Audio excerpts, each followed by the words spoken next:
Salutations, and welcome back to Knockout Analysis, presented by Cronio Media.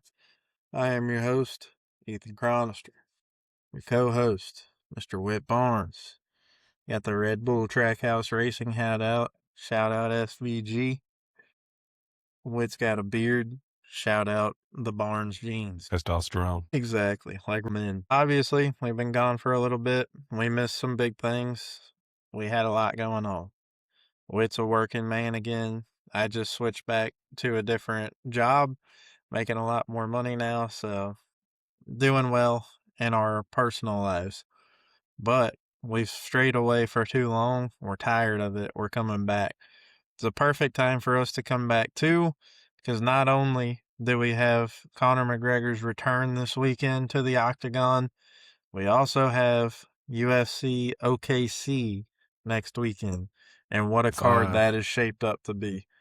Of course, we're still holding out hope that something happens to one of those fights on that card, and our good friend of the pod and friend of us in person, Mr. Tracy Reeder, gets a call up to the UFC to go make some money and get his chance finally in the UFC. But if not, we're excited to see what he does next. We are now going to move on to UFC 329, dubbed McGregor versus Holloway 2. No, this is not 2016. This is 2026. Everybody wake up. This is not a drill.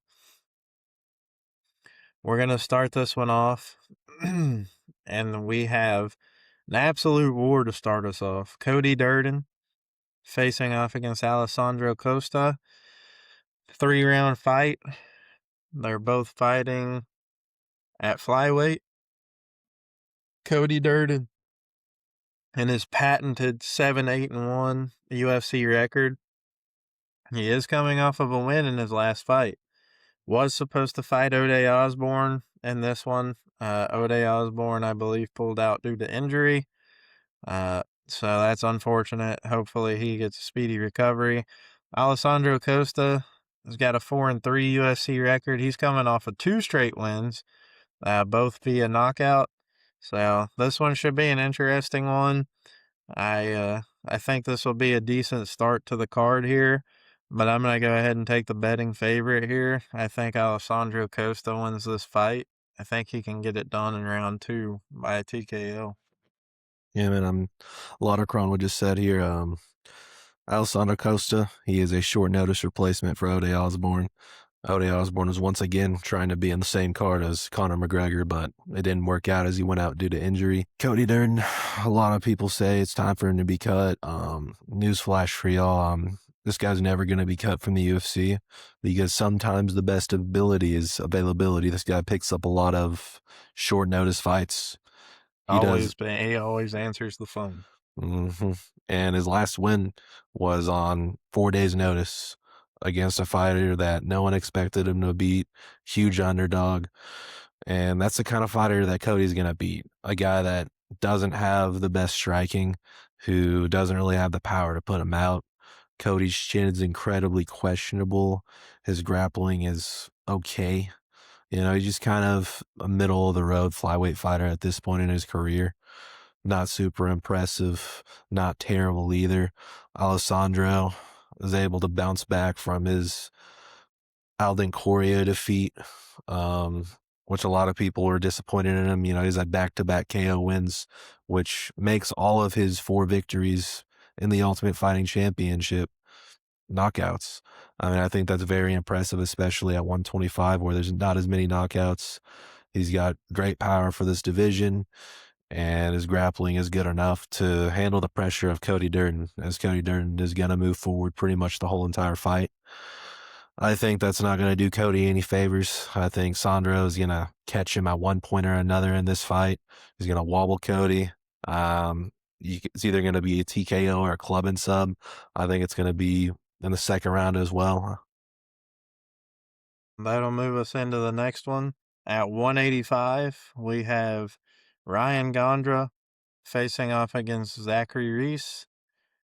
We got Gondra here with his 1-0 UFC record coming off of a win in his last fight against the ever so fabled Jose Medina. Um, that being said, his opponent, Zach Reese, subject to some controversy as of late, did lose his last fight to Michel Pereira.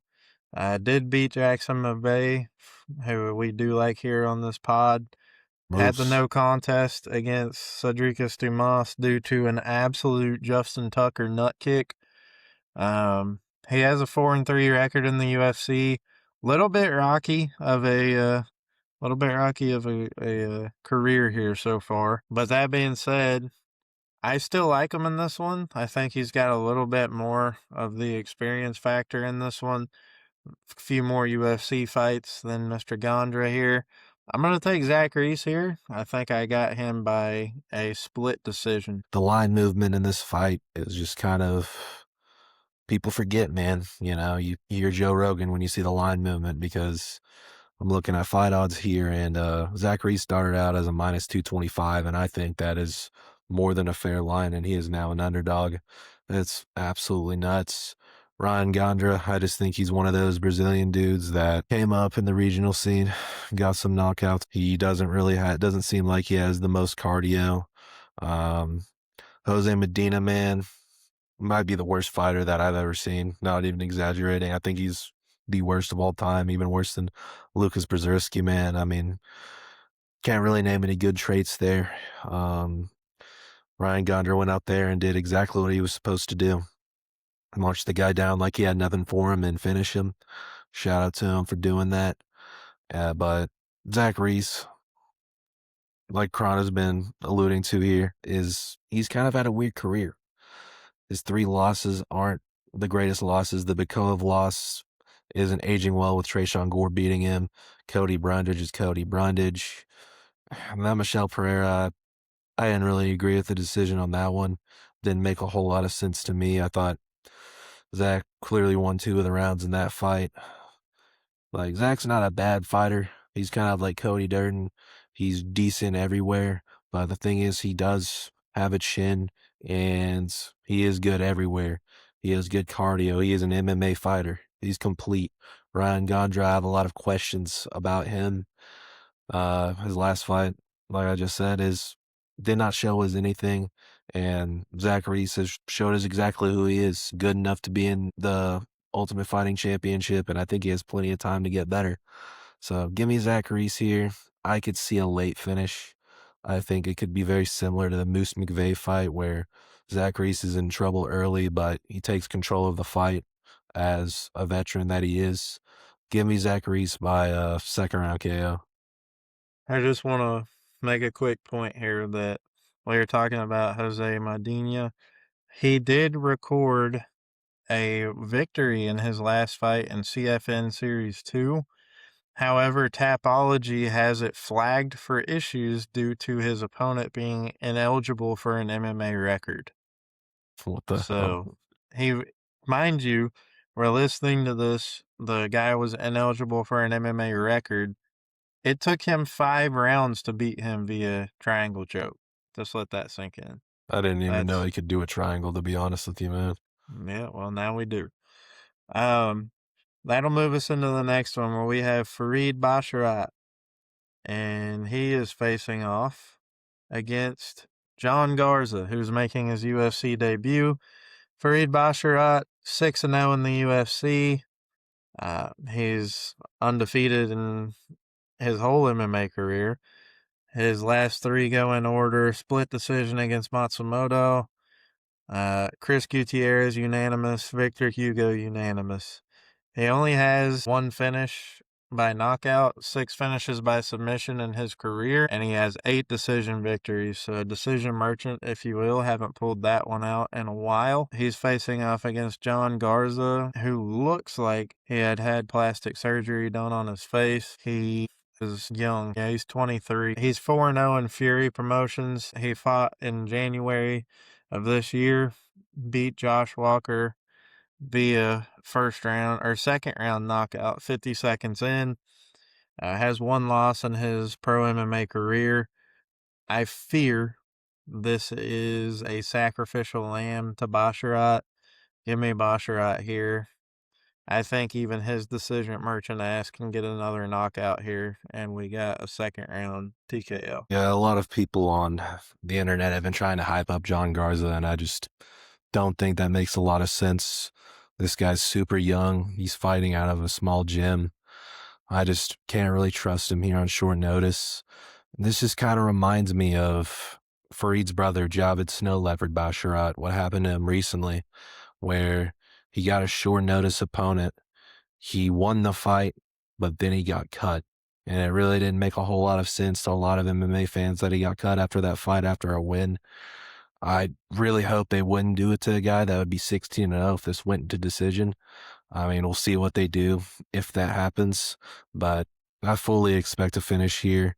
I mean, I think there's levels of the game. This guy trains at ATT with a bunch of killers with his brother and now with Malcolm Wellmaker as well. Chris Gutierrez is a great win. Gene Matsumoto is a great recent win as well.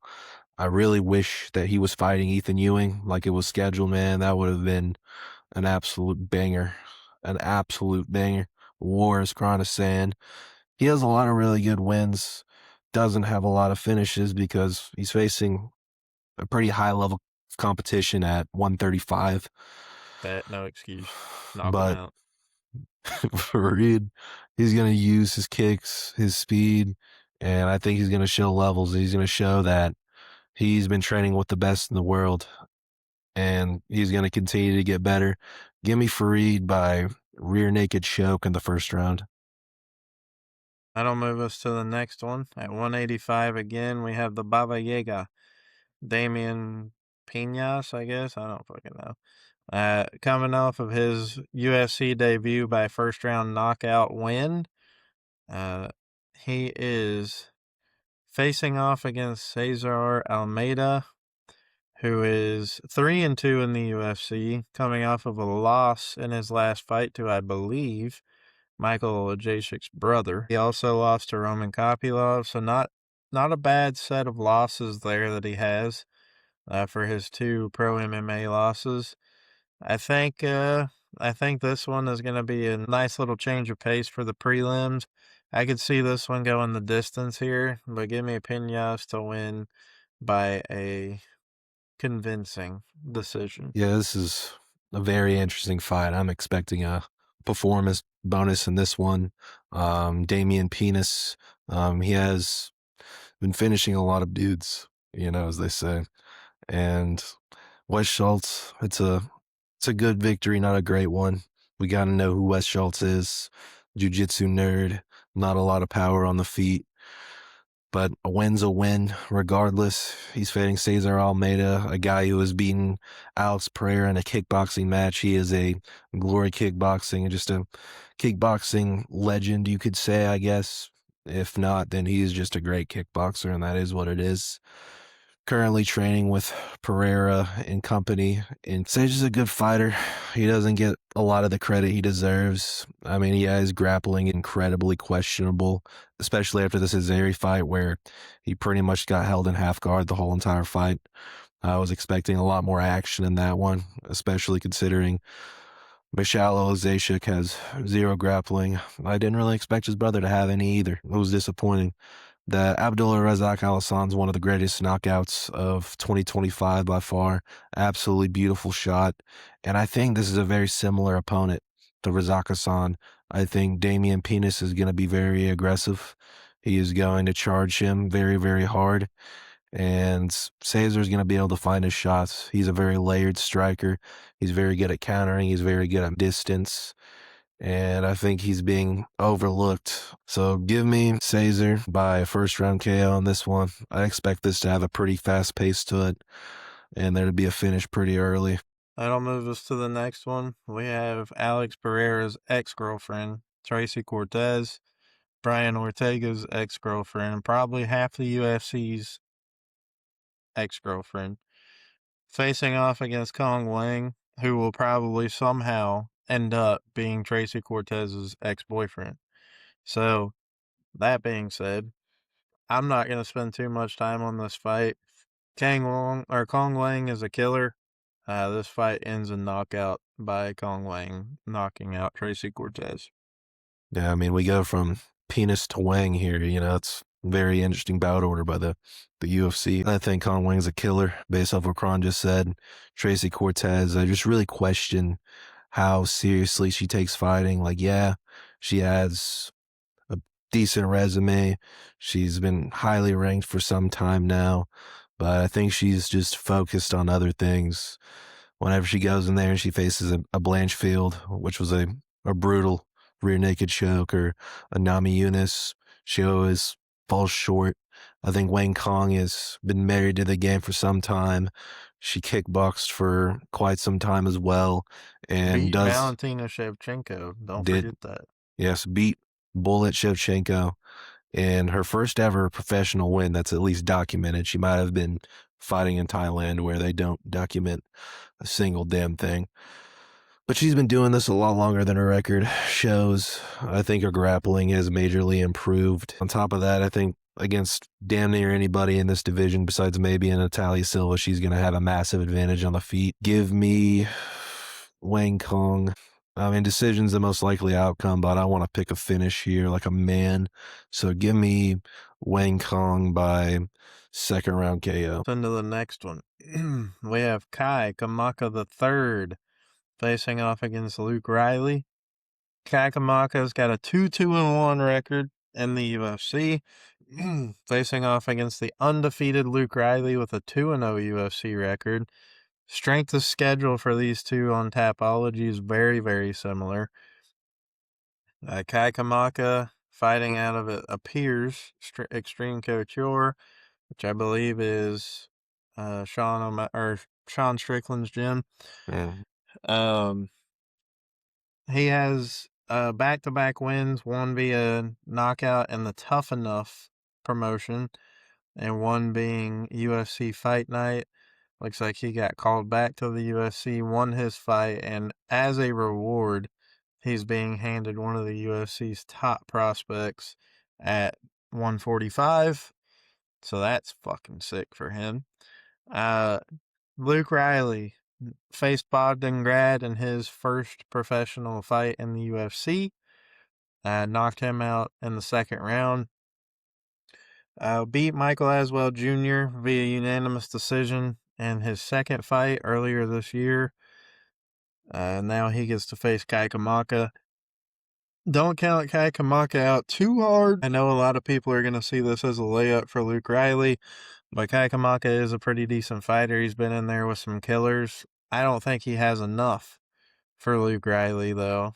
I think Luke Riley will be able to finish him late in the third round. Yeah, this is a very interesting stylistic matchup from a striking standpoint. You have a guy that mostly wins by decision, has decent cardio, decent volume, and Luke Riley, who really just looks for finishes. I mean, it's going to be very interesting to see how this plays out if the fight goes to the distance. I mean, Kai Kamaka, a lot of people didn't even expect him to win his return to the UFC against Dakota Hope, who was 11-1 at the time. He went out there. He did get knocked down early in that fight and was able to win the second and third rounds. So maybe he'll be able to replicate that. Luke Riley hasn't fought the best competition so far in the UFC. I like Bogdan Grad. I think that's a good win. Michael Aswell Jr. just took a loss to Gaston Bolaños, a guy who I was formerly high on, but I don't know, man. It's not the greatest of looks so far. Both guys have had interesting careers. I think Kai definitely has a massive experience advantage against higher levels of competition. It's a tough fight for me to pick, man. That's what makes the line on this crazy. Luke is highly touted, man, but I could just see Kai Kamaka thugging this out and taking over the fight late. But give me Kai Kamaka by split decision. That's where I see this fight going. I mean, if it's close, they'll probably give it to Luke Riley just because of the record that he possesses at this moment. Because, it's hard to take a guy's out, especially when he has a bigger name. But I don't know. Give me Kai Kamaka, split decision, or Riley is just going to finish him early. That'll move us into the next one, where we have former champion Cody Garbrandt at bantamweight facing off against Adrian Yanez. Cody Garbrandt coming off of a very, very weird fight in his last fight against Zhao Long. That was a penalty-ridden fight that Garbrandt had to get super aggressive in, and then the fouls happened, and the fight was tied, so he kind of was a little less aggressive, and then there was another foul, and that fight became Cody Garbrandt's fight, and he just kind of ran around the cage the whole time. It was a very, very strange fight for No Love, not the usual fight style that we're used to seeing. He's facing off against Yanez, who is coming off of a draw in his last fight to Ricky Simone earlier this year and a UFC fight night. Before that, he fell victim to Daniel Marcos. So he's 1-2-1 in his last 4 fights. Very strange fight matchup based off of what I'm feeling. My gut is telling me we're going to get a throwback Garbrandt performance. So give me No Love here to win by probably split decision. This is a very unique fight from top to bottom. Adrian Yanez is a guy that went from pretty highly touted and very hyped to not as respected. He got absolutely clobbered by Rob Font. Same thing happened to Martinez. He has been improving, but he still hasn't been able to live up to the previous hype. The Marcos fight was super close. Ricky Simone, I thought he won, especially whenever he had that knockdown at the very end of the fight. There was 3 or 4 seconds left there. I mean, I think you could very much argue that Yanez was able to get the KO. I mean, it was a close fight. It was very entertaining. I really think it shows the development of Adrian Yanez as a fighter, that he's able to defend these wrestlers and he's able to go out there and do his thing no matter what the pace of the fight is. Cody Garbrandt, I'm glad that he got a win in his last fight. Kron already explained it better than I could. I mean, I would argue that he still shouldn't have won that fight, but I think if you get fouled that many times, that you deserve to win no matter what. And I can't pick Cody No Love. I want him to win, but I can't pick him. I think Adrian's gonna find a clean shot in the second round. And I think it's gonna be a KO. That'll move us into the next one. This should be an interesting segment here on Knockout Analysis. We have UFC debuter Gable Stevenson, 3-0 in his MMA professional career, world champion in the Olympic, a gold medalist, wrestler, national champion, this, that, and the third. He is a minus 3,000 favorite on Tapology against Elisha Ellison, who is the Snack Panther. He's 5-2 in his pro MMA career, 0-1 in the US. Cats, they said. It'll be fun, they said. Anyways, we're just rocking with it. Snack Panther knocked out in his last fight against Brando Pericic. Here's the thing. I don't really know if that's a bad loss or not, because Brando Pericic is a stud. He just knocked out the Snack Panther, Elisha Ellison, round 1. Easy win for him. Problem is, Elisha Ellison's 5-2, but his one loss in the UFC came against a great fighter. Gable Stevenson has really not fought anybody. He fought once in the LFA. That's his claim to fame. He fought a dude that's 2-4 now. He fought a guy in Anthony Pettis FC, Kevin Hine. That guy's 2-3 now. He fought a guy in MFL 3, Hugo Lazama. That's the best competition he's had. That guy's 11-4 now. He hasn't fought since he fought Gable Stevenson. And before he fought Gable Stevenson, he hadn't fought since 2024. The competition to get Gable Stevenson to where he is not high. I mean, obviously, Gable Stevenson has had the one RAF match against Alexander Romanov where he won via tech fall. I just don't know how ready to jump on the Gable Stevenson train I am to do. So I can say I've been watching the Embedded blogs. The highlights that I've seen from Stevenson's time on Embedded, the mitt work that he's doing with his coaches, his hands look good. His hands look fast. He's got very good technique, very good form. That could suit him well. I just don't know about this minus 3,000 favorite. It's definitely all over everything to do with his name. and not so much to do with the competition level that he's fought. We're talking like Patchy Mix coming in, kind of like I'm pretty sure Patchy Mix was a favorite against fucking Bautista when he first came in, based off of competition that he had faced in Bellator. We all saw what happened with that. Not every time that these guys come in from outside promotions does that mean that they're going to win their fight, especially when you haven't been with one promotion. He's got 3 professional MMA fights. He's fought in 3 different promotions, and he's fought against 2 scrubs and 1 guy that's decent. I just don't know if I can get with it. I still think he wins this fight, but I don't know how confident I am in the pick. But I think if he does win, he wins quick. So give me a first round knockout for Gable Stevenson. Yeah, shout out to Kron's cat during this segment. Absolutely going ham. I Told you it'd mean, be bro, interesting. I think that the UFC did the right thing. A lot of people were calling for Gable to come in and get a top 5 matchup immediately. And I would have loved to see it because he would have gotten knocked the fuck out. I mean, you watch his last fight against the Lazama dude. He ate a spinning wheel kick straight to the jaw. He doesn't really have any striking defense to be spoken for. And in the heavyweight division, that's going to get him in a lot of trouble. And he is going to get caught, especially against these guys that are talented grapplers. I mean, let's just look at the list of heavyweight ranked guys. I mean, I'll just go off the top. Mario Pinto, Brando Pericic, Sergey Spivak. I think those 3 guys there that are in the bottom half of the rankings, I think that they have their way with Gable Steveson. I don't really care about the wrestling hype. I don't care that this guy made an NFL practice squad. Look what Greg Hardy did. He was an all-pro. He was a great athlete. He didn't do anything in the UFC. Josh Hokett, I just think he's an anomaly. I think he was meant to fight. He's good everywhere. But I also think Josh Hokett's going to lose some of these higher level matchups here as he gets closer to a title. I don't think that Gable would even beat Curtis Blades. But if he goes out here and he finishes Elisha's tiny for this division. He's 6 foot. He weighs in at 236. There's a reason why he's called the Snack Panther, and that's because you should be fighting in a lower weight class, and he's just lazy. You know, that's just what I look at when you're 6 foot, 236 fighting at heavyweight. It makes 0 sense. I don't think he really has the athleticism that Gable does. Gable is a great athlete. I'll give him that kind of credit. But is this guy a mixed martial artist? I don't think so.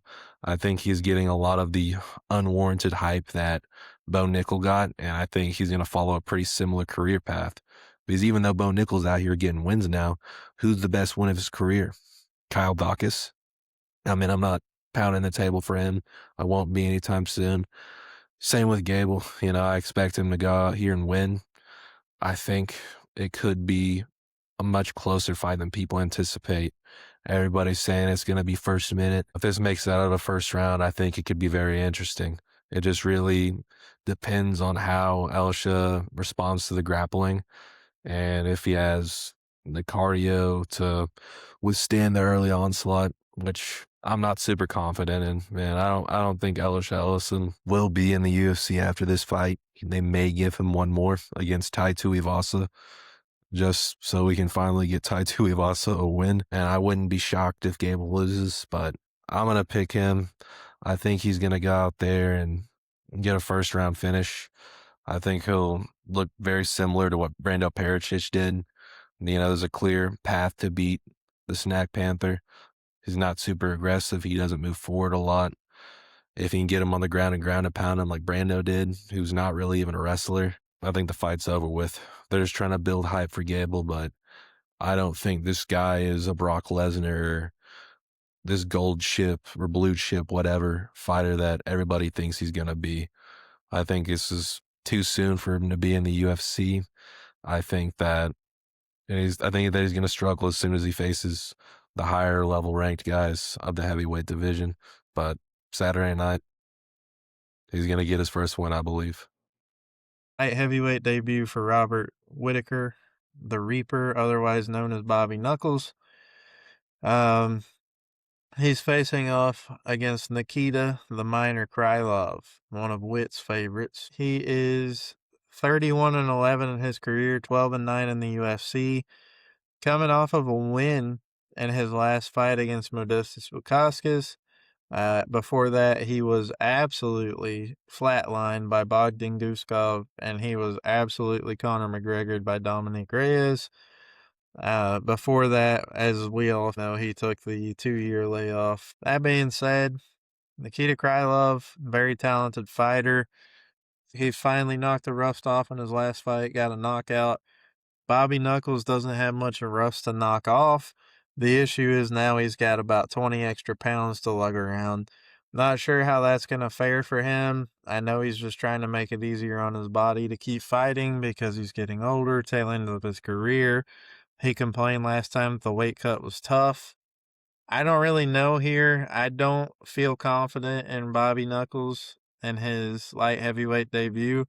I think I'm going to take Nikita Krylov here to get himself a finish and win by probably round 2 TKO. Yeah, I mean, there's a lot of questions for me around Bobby and really both of these guys. Robert Whitaker is one of my favorite fighters ever. I watched the Mighty Mouse podcast recently, and it really seems like he's 1 foot out. I think he's going to make one last push and see if he can make a run here at 205, and I think this is a great matchup for him. I think it's tailor-made. If he doesn't win this, I think he's going to get one more and he's going to be done, but I think he's going to be the faster guy in this fight. I think he's going to have plenty in the tank. He has elite takedown defense. Keto has not, since his return, been able to take down really anybody. I don't think he's going to be able to do it to Bobby. I think that he's going to have the same strategy he's had in all 3 of his fights. And 2 of those, they got him into real trouble. I mean, he's been throwing these kicks with no punches, and he's been countered repeatedly. Modestas was even countering him, and Modestas somehow wasn't able to find the knockout early, despite the fact that he was landing with a good deal of success. I don't think Robert's really going to gas. He faced a better grappler who was just as big as Krylov in his last fight with RDR. And I just don't think in a 3-round fight he's going to have any issues against the grappling of Nikita. I just think he's going to be faster. I think he's going to land better shots. The right punch at the right time is going to be there. Nikita's going to run straight in to a left hook of Robert, and he's going to be face down on the canvas, unfortunately. I think it's going to be in the first round. You go and look back at it, a lot of Robert Whitaker's finishes. It's people chasing after him, trying to close distance or get a crazy knockout, and they end up on the canvas. That's how a lot of his knockouts are. I see the same thing happening here in his 205 debut. A lot of people are worried about it, but I just don't think that this is where it ends for Robert Whitaker. He sees Paulo Costa up the rankings, and guy he beat handily that is lobbying for a title shot right now, and that gives him hope in this division. Give me Robert Whitaker to have a ranking after Saturday and a first round finish in Vegas. It's going to be bad. It's going to be bad. That'll move us into the next one. We have Bobby King Green facing off against Terrence McKinney. Bobby Green has a 16-12-1 UFC record, been in the UFC for a very long time. Terrence McKinney 8-5. King Green here has actually strung together 3 straight wins. He beat Lance Gibson Jr. by a split decision. He knocked out Daniel Zellhuber, and he choked out Jeremy Stevens. A very, very unsurprising one. We thought that fight would be letting the hands go. Bobby Green decided to let people know that he still had the ability to submit somebody. Terrence McKinney, he is 3-2 in his last 5. The Kyle Nelson fight, a little bit strange. Kyle Nelson wasn't really hurt, but he wasn't defending himself, or he was just covering up. So, I mean, the ref had no choice but to step in and stop that one. Got choked out by Chris Duncan, got head kicked by Esteban Ribovic. Not a big Terrence McKinney fan, also not a big Bobby Green fan. This one is a very intriguing matchup here. but I'm just gonna stick with momentum and strictly momentum. Give me Bobby Green here. I think Bobby Green wins this fight. I think he might even knock him out. Yeah, man. I mean, give me the Dana White voice changer for this, man, because this is a badass fight, man. This is a mythical, legendary fight that I'm very happy is being made. King Green has went on once again. It seems like he's done this 3 times in his career. Just went on an improbable run where he looks like he's just one of the best fighters in the world. And he's on a 3-fight winning streak. He's facing a guy that has about 2 minutes of cardio and Terrence McKinney. I mean, it's just what Terrence McKinney does. He goes out there, and if he's not finishing the fight in the first 2 to maybe 3 minutes, yeah, he's gonna get folded or choked out. And that's just who he is. I respect it. It's always entertaining. You're always watching a Terrence McKinney fight knowing that somebody's gonna get hurt bad. And it's really exciting. But man, you just go look at a lot of his wins in the last few years. I mean, it's nobody really good. I mean, Kyle Nelson's a decent win, but Brendan Marat, not a good fighter out of New Orleans Cartel. Damir Hadzovic is like 40 at this point. He might only have 1 fight left of his contract if he's not cut. Shout out to the Bosnian bomber, though.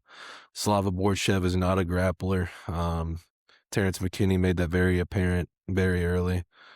But every time he steps up in competition, he seems to have a much harder time. I mean, he can go out here and catch Mr. Bobby Green with a hook, and Bobby will definitely be folded like a chair.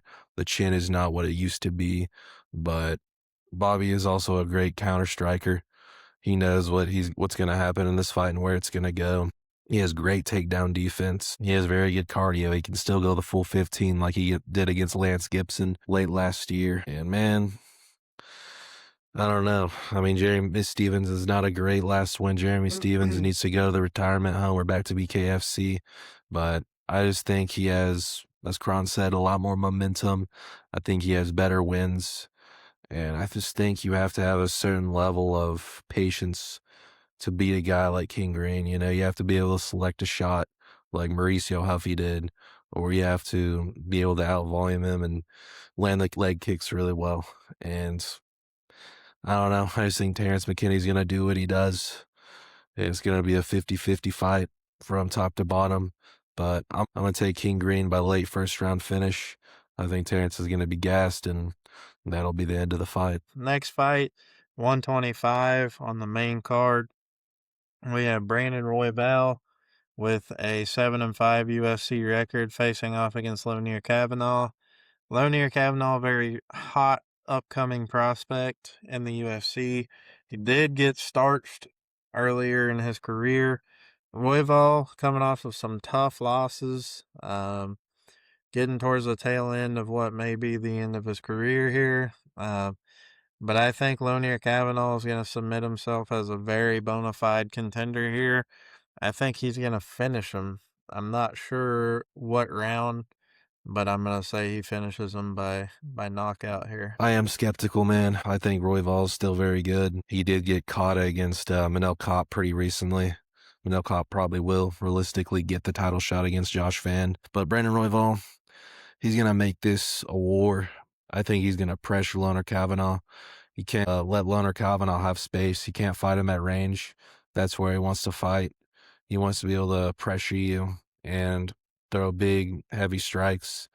So I think Brandon needs to go in there. He needs to grapple. He needs to switch levels. And I think he's going to be able to do that here and get a decision. Lonier, I mean, his time is going to come. He's young.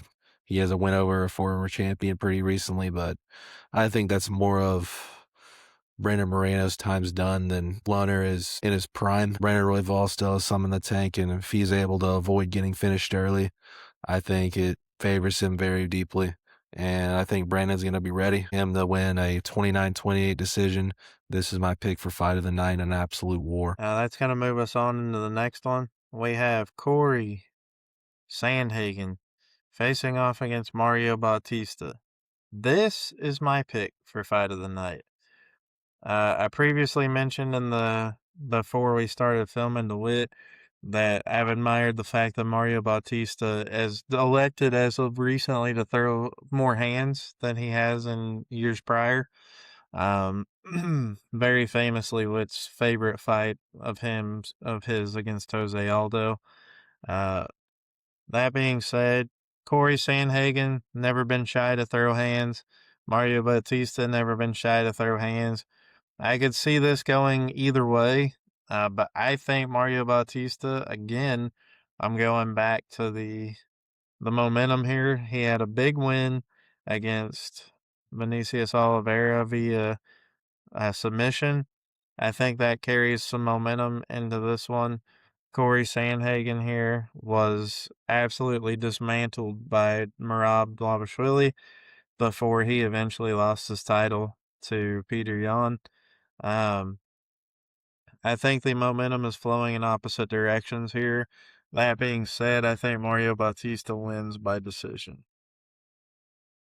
Yeah, Mario Batista is 2-2 in his last two, with one of those being a win over Patchy Mix. Patchy Mix is absolutely cooked, Pretty to sure he say the got least. knocked out and risen too. He did get knocked down and risen. He moved up a weight class and got knocked out and risen, which was a very unwise decision from top to bottom. Mario, he's a mixed martial artist. He has very good cardio, very good pace. That's really all the positive I have to say about him. Corey Sandhagen, a guy that's improved within the last few years. He went out there, he got the finish over Davison. Umar and Marab are two very tough fighters that are the elite of the elite in this division, even though I still think Umar's a little overrated. And I think he's been able to improve his grappling throughout those fights. He looked a lot better against Marab than what he did against Umar. He got taken down 20 times in that fight, around there, give or take, against Marab. Marab wasn't able to hold him down. He was able to get up. He was able to win a lot of the striking exchanges throughout the fight, but the pace was a little bit too much. And even though Mario has great cardio, rhyming accidentally over here, I think that Corey is going to be able to dictate this fight on the feet. I do not think that Mario can replicate the pace of Marab. I don't think anybody can. I don't think the takedown entries are nearly as good either. Corey is going to win this on the feet. He's a taller, more rangy fighter, even though Mario doesn't have a bad frame himself. Give me Corey by tit for tat decision. This is going to be a close fight, but I'm going to take Corey 29-28 here as he calls for once again another title shot. That'll move us into the next one where we have Benoit Saint Denis facing off against my goat, Paddy Pimblett, coming off of a loss in his last fight to the now champion, Justin Gaethje. So take that for what you will. I take that as a pretty damn good loss. And he looked competitive in a few of those rounds. Even got the acknowledgement from Justin Gaethje at the end of his chin and how he could not be knocked out. Benoit Saint Denis has a glass chin sometimes, as exposed by "It's Gonna Be Bad" Dustin Poirier. Beforehand, I know Benoit Saint Denis has the aura behind him of being a French Special Forces soldier. He's killed people, this, that, and the third.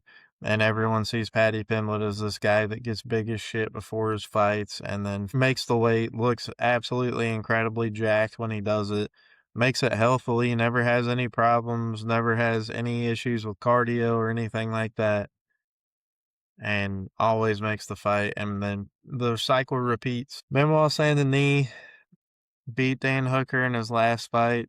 Never really, I mean, let's just call it spade for spade, man. Dan Hooker's Dan Hooker. He's one of those guys that you have to beat if you want to be good, but not necessarily making Dan Hooker a good fighter. Beat Beneil Dariush, who has an absolute worse than glass chin right now.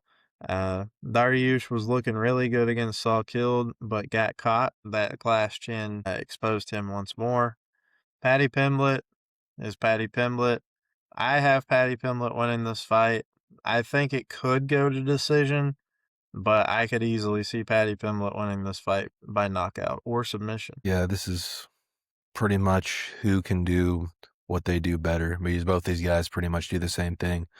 Benoit Saint Denis has great body kicks. Paddy Pimblett has great body kicks and great kicks in general. Both guys have great grappling, and I expect this to be a very closely contested fight for both gentlemen. Benoit Saint Denis is a very slow punch, but he does have a lot of power. And if Justin Gaethje's not knocking out Paddy Pimblett, bro, I don't think Benoit is going to be capable of doing such whatsoever. I mean, I think the jiu-jitsu is on another level from Paddy. I could see him wrapping up a sub here, but I think that's going to be very hard to do against BSD, who I believe off the top of my head has never been subbed in his career. But we've seen Paddy do it before to Bobby Green, who has never been subbed before. So maybe it's time for him to do that again here as an underdog. I mean, I don't know, man. This is a coin flip of a fight from top to bottom. I think Paddy has fought the better guys, especially recently with Justin Gaethje fighting the world champion. You know, Benoit does have the Mauricio Rufy one that I put a lot of stock into. It's a tough fight to pick, man. I'll say it once more, and I'll probably say it again after this, man. This is a coin flip of a fight, man. Give me Paddy by second round triangle choke. That'll move us into the reason we've all been brought together on this very night. This very Saturday night, which, shout out Kaizen Combat Sports in Dover, Delaware. We will be hosting, anyone that's listening to this from Delaware, we will be hosting a fight night again. We did this for 326 with Oliveira and Holloway fight. My gym is big Max Holloway fans, so I can imagine that they're all pulling for Holloway in this one. But we will be having this again. It will be fucking sick, and I will be attending it. That being said, UFC 329 McGregor Holloway, we have reached the pinnacle, and we have Conor McGregor, 22-6 record, 10-4 record in the UFC, facing off against Max Holloway, 23-9 in the UFC, 27-9 overall. McGregor is getting back in the octagon for the first time since 2021 when he fought Dustin Poirier and lost via the broken leg and had the famous "Your wife is in my DMs." Before that, his last win came against a brutal knockout against Donald Cerrone. And before that, as we all know, the Khabib Nurmagomedov incident where he was choked out in the 4th round. I honestly don't remember too much from the Khabib fight. I don't really know if he was ever winning any point in that fight. I truly don't. I wasn't the biggest UFC watcher back then, if I'm being quite honest with you. But that being said, Max Holloway, coming off of the embarrassing loss in his last fight to Oliveira. Before that, he beat Dustin Poirier for the BMF title and Poirier's retirement fight. Piss poor fight, if you ask me. Knocked out by Topuria before that. Did knock out Justin Gaethje. He did do that. Arnold Allen, he beat him. Volkanovski lost. He's lost to Volkanovski 3 times. I mean, that's fair. I don't really know how to approach this because we're going off of a Conor McGregor that fought in 2021. He could be a completely different fighter at this point. Like, he could have a completely new approach to it after his injuries. There's not really a whole lot of videos of him training, which is probably the way that he wants it to be. I've seen a couple pictures of him recently. He does look pretty big. Like, he looks jacked. Like, he looks like he's taking this super serious. Me and Whit have discussed this off the pod. I think part of the reason why he is not, there's nothing out here is because of how locked in he is to this fight. I want to pick him so bad. I do. And I'm going to do it. Give me Conor McGregor. I think he's going to turn back the clock and shock the world. Give me a knockout round 3. Because fuck it, that's why. Conor McGregor wins this fight. It is more shocking than Justin Gaethje beating Ilia Topuria. I mean, that's where I'm at on this fight. A lot of people are saying this fight's going to be canceled because Conor is not shut up to the United States, and I think he moved an after party to a different location and all this other stuff that's going on outside. I think Conor is super locked in. I think he really wants to win this fight because It completely shakes up the MMA world if he does.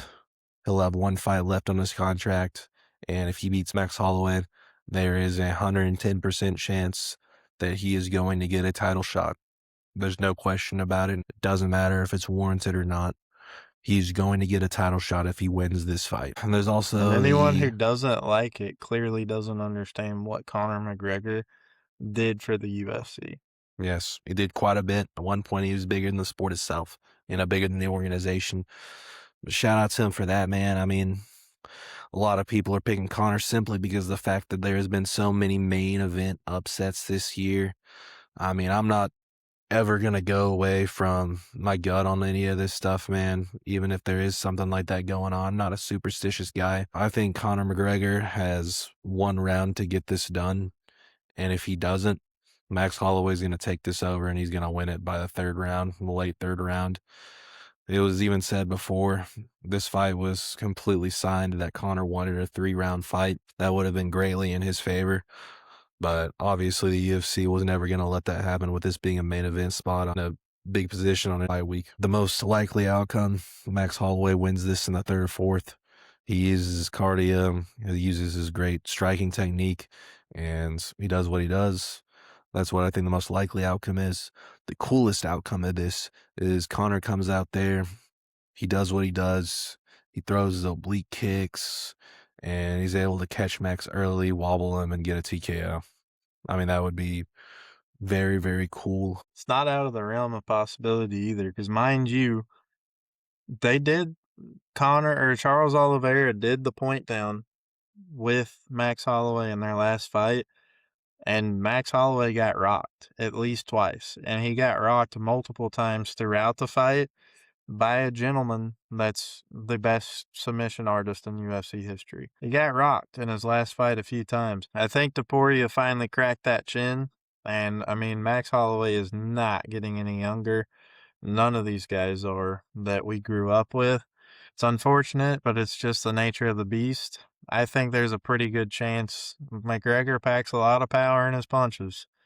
So if he's with as big as he looks now, especially, he lands a good crack to one of those chins. I mean, it could be wraps easily. It's going to be bad. It's gonna be bad. Speaking of it's going to get, Dustin Poirier did rock Max a few times in their fight too.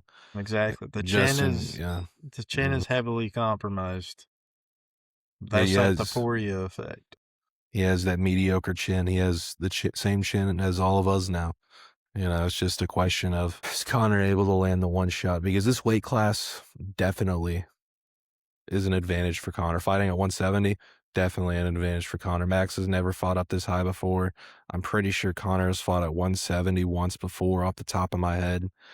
I mean, this does him a lot of favors. The UFC does want him to win. And if he doesn't, well, then Max Holloway's right back where they want him as well. And there's a lot of fun fights for him. You already know, I'm going to stick with Max winning in the third or fourth.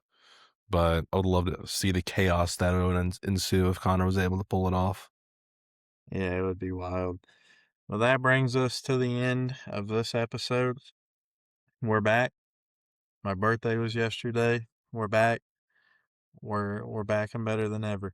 So let's go ahead and end this one. Be sure to check us out on YouTube. Like, comment, subscribe, hit the bell so you know when we post again. Believe we still have some stuff in the archives. I have another, I think, I don't know if Whit ever got to it, but I think I have an interview with Tracy that's on here before his previous fight that never got posted. So I'll see if I can get him to post that sometime soon. And then we've got this video as well, and we will be back for UFC OKC next weekend. You guys take care. We love you guys. We'll see you in the next one.